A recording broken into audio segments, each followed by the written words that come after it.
একটি গরিব চাষার গল্প। কই গো, একটু এদিকে আসো তো। আরে আসছি তো বাবা, এত তাড়াহুড়া করার কি আছে, আসছি তো। হ্যাঁ বলো, এখন বলো, আমি আসছি। কি বলবে বলো। কি আর বলবো, বলছি এরকম বসে থাকলে কি আর পেটে ভাত যাবে? খাইতে হবে না, পোলাই পান্ডে খাওয়াইতে হবে না। এবার না খেয়ে রইছে, যাও একটু বনে যায় কাঠ কেটে নিয়ে আসো, ওগুলা বাজারে বিক্রি করে কিছু কিনে নিয়ে আসো। মনে তো আগের মতন কাঠ পাওয়া যায় না। আচ্ছা ঠিক আছে, দেখি কি করা যায়, আমি যাচ্ছি। ঠিক আছে, তুমি এদিকে পোলাই পানের ব্যবস্থা করো, রান্না বান্নার ব্যবস্থা করো, পোলাই পানে খাওয়াবে। হ্যাঁ আচ্ছা ঠিক আছে, তাহলে আমি গেলাম। হ্যাঁ ঠিক আছে, তাহলে যাও তুমি, দেখে যাও।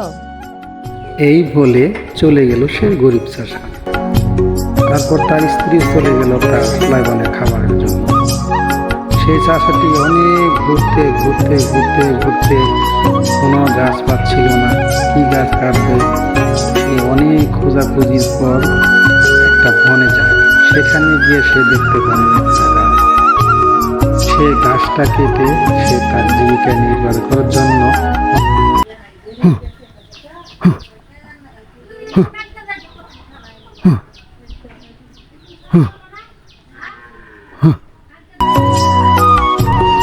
কাঠুরিটি কাঠ কেটে মাথায় বয়ে তারপরে সে হাটে নিয়ে যায়।